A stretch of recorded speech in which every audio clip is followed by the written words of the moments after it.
Hello, my name is Kai, and I am a bit of a rambler. I like to travel, learn, and tell stories. And this is more of a reassurance episode.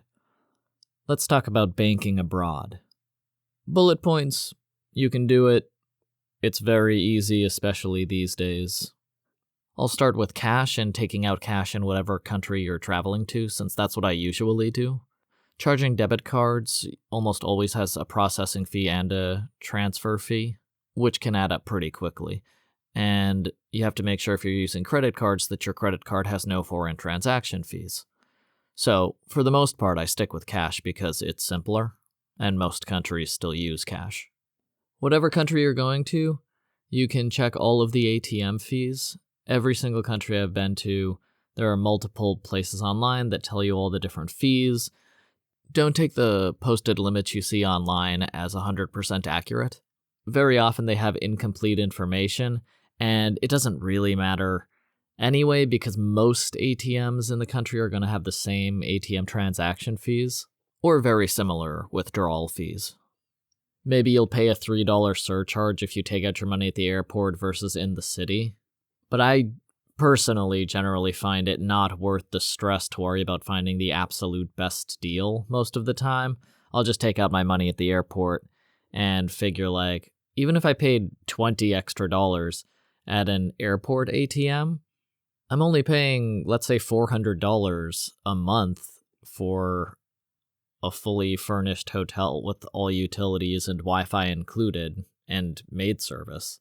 I just add the $20 to an actual convenience fee of living in a country with a low cost of living. If I know that I'm staying a longer time in a country, and I already have a little cash for the next few days with me, I will also walk around to the different banks, like I did in Panama, just to see the different transaction fees and limits, because if you can only take out $150 each time and you have to pay a $5 fee, not great. But if you can take out $1,000 each time and pay a $5 fee, much better. And there's almost always one bank that has a higher withdrawal rate than the others.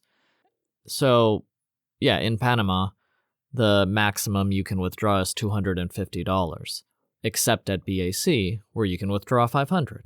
So if you're concerned about withdrawal fees, just check the different banks. And I wouldn't even bother asking anyone, just actually try to make a withdrawal, and they'll tell you this is how much it is. The ATM will show a little message before you actually make the withdrawal. This ATM has a $6 withdrawal fee, or this ATM has a $12 withdrawal fee, and you can cancel the transaction if the fee seems too high to you. And you're probably going to be able to find one with a higher withdrawal rate. I usually do. And again, always bear in mind what your time is worth to you and the cost of living in the country, how worth it is to you to save the transaction fee or find a higher withdrawal limit, versus the stress or inconvenience of going around the city or town trying to save $10 when you're already saving hundreds just by living where you are because of the cost of living. Just look at everything in context. Another great way around this is to withdraw some cash, but mostly use a card with free international transaction fees. Purchase your room, no transaction fee, you can use your cash for, the country you're staying in. You can use your card at the grocery stores or the bigger stores. Most places accept credit cards in most countries, in most cities in most countries. Even countries that are moving beyond credit cards, like China, will still accept your international Visa or MasterCard. But they will be like, oh, look, a caveman. Okay, but banking itself, it's all online now. And if it's not based within the US, it's very rare that a customer service line is going to tell you what you are able or not able to do before you go there because they don't know the laws of that country.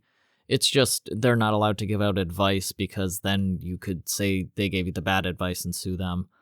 So I'm just going to tell you what I do and what I know all travelers do.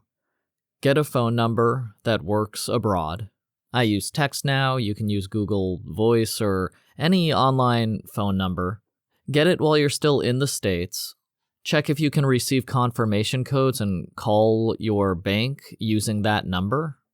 And once you find the app that works with your banking app and your confirmation codes and your bank, done, you're set. The internet is always going to be available somewhere abroad. Even in so-called less developed countries, people have cell phones and there is data available. Often much better than the internet in the States. And almost always way, way cheaper. Usually a $5 SIM card at the airport. At the absolute most, $20 for a month of data. And then all you need is a VPN. And you don't even need the data if you don't want to. You can just use your Wi-Fi at wherever you stay because everywhere has Wi-Fi. Like, I don't have a SIM card right now. I just don't use SIM cards sometimes so that I have to practice the local language more rather than translating with Google Translate. Or if I'm in a city, I just don't need data, really. But anyway, you get a VoIP phone number that works with your bank, and every bank is different, so just try a bunch of them, and then you'll find one that works. And then get a VPN. Proton is great, Astral is great. Just look up great VPNs, Nord, all the ones that everybody else uses, get one of those. It's $5 a month or something. They'll have discounts every holiday. Buy the annual pass. It's always cheaper to get the annual pass. And then when you're in whatever country you're in, you click one button on the VPN. If your bank is from the US, then you can connect to the US. If your bank is from Spain, then you can connect to Spain. You can choose the country and then click Connect. Your banking app will report that you're in the correct country that the bank is from, and then you use the bank app like normal. If you want to call up your bank using Wi-Fi, use your newly registered VoIP number. That should be in an area code of the country your bank is from to call up your bank.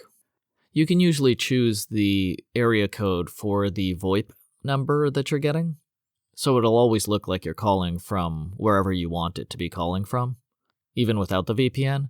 The VPN is more for the app so that it looks like you're coming from the country that your banking is done in. It really is that simple. A new primary banking phone number that works online, and then a VPN so that you can use your banking app or website from whatever country you're in. You can give a travel advisory to your bank to let them know that you're traveling, but if you forget to do that and you land in the Bahamas and your card is declined from an ATM, it says you're blocked, don't panic. Go to somewhere with Wi-Fi or use your data if you have it. Use your number in the app to call up your bank. Just make sure you register that phone number with the bank so they know that it's you calling. That's the number they'll use to send you confirmation codes and confirm your identity and all that. I actually didn't do that before I left, and I just called them up and confirmed my identity other ways. It's just more convenient to confirm your identity with your registered phone number. So I went back to the States to visit my family a couple Christmases ago and went into the bank in person and changed my phone number to my TextNow app phone number. There's always a way you can fix these things, but it's always easier and more convenient to solve these problems before they come up. So just find a phone number that you can register with your bank and receives banking codes. Then you can call up your bank and talk to them from any country in the world. Get a VPN so that you can use your banking app. That's it. And then you just do your banking like completely normal. If you want, you can give them a travel advisory. If your bank card is frozen, you call them up, confirm that it's you, they will unfreeze your card. I've had that happen to me several times because I don't worry about the travel advisories. I've been traveling so long now that I don't even think about it. I just move to the next country. And it doesn't happen in every country, but every, 2 years or something, my card will get blocked. And I'll be like, what the heck? And then I'll be, oh yeah, I didn't talk to my bank in 2 years and I've been traveling all over the world. I call them up from the phone number that I've registered with the bank. I confirm that it's me. My card is unblocked and things go right back to normal. The last time this happened to me was actually in Thailand. I was able to call up the automated system and enter my card number and PIN, some other identifying information, and have the card unlocked automatically in a few minutes. I have notifications set up so it tells me when any charge is used on any card of mine, so I know immediately whether it's my own valid transaction or some fraudulent transactions. I haven't had a fraudulent transaction yet anywhere, knock on wood. But if you are concerned about that traveling, just set up notifications for every charge your card uses, and then if you see a weird one, you can halt the card, also automatically through the phone, or you can call up your bank if you like, and resolve the issue. And if you're using your card or your debit or credit card online, you can use the VPN. Usually you don't even need to. It doesn't make a difference. You can just use your cards normally. But some bank sites might not like it if you're using your bank cards outside of their country. So it's a good backup to have the VPN there in case you need to look like you're banking from a specific country. You'll be able to get the VPN in whatever country you are in. So if you don't have it, you can always get one once you're in the other country. But it's easier to have it before you go. And you'll probably need it at some point, traveling abroad. I just prefer having cash, so I'll usually take out a chunk of it with my debit card, and that's how I get around the country. But you can primarily use your cards if you want to.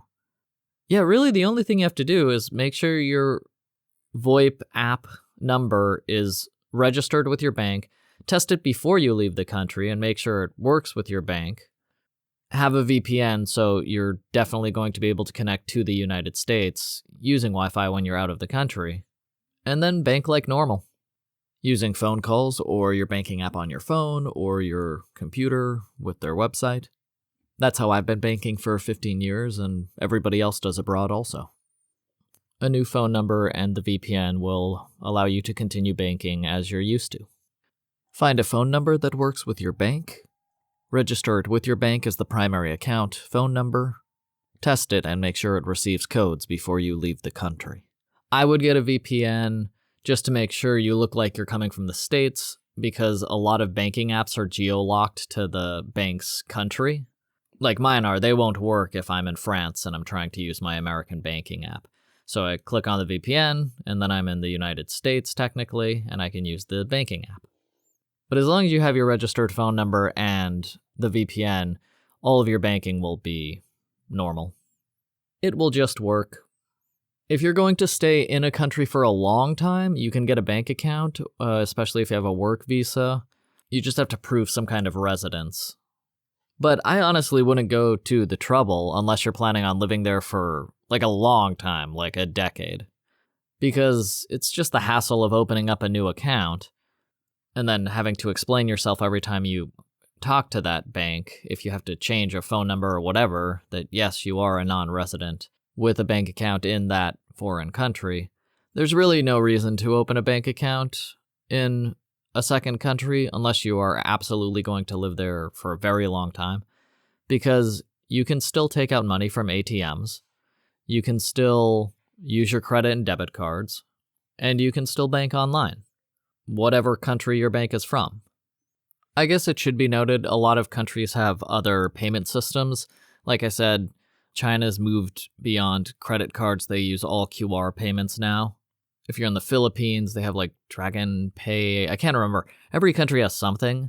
You don't have to use any of those. If you want to, you can go through all the hoops and sign up for their whatever. I have done that a couple times. But it's usually a hassle, and I just don't do it because there's no need to. The local payment systems aren't going to prove an actual impediment to you using cash or using your credit or debit cards. I can't think of much more to go over. Again, the bullet points are, you can definitely do it. There's nothing to worry about. We all do it. It's just normal. You just happen to be abroad while you are banking. Every bank is different. Try a whole bunch of different app phone numbers. Find the one that your bank sends confirmation codes to without any issue. Register it with your bank so that when you call up the bank, that number indicates you're the account holder. Test it. If you're sure it works, you're good. Get a VPN, any popular one is good. Then you'll be able to use your banking app wherever you are in the world. And if you want to avoid those transaction fees, get one of the no transaction fee credit cards. Bippity boppity boo. Yeah, I'll end this at bippity boppity boo. If you have any questions, I am bitofarambler@gmail.com or all the socials. Thank you for listening and have a great rest of your day.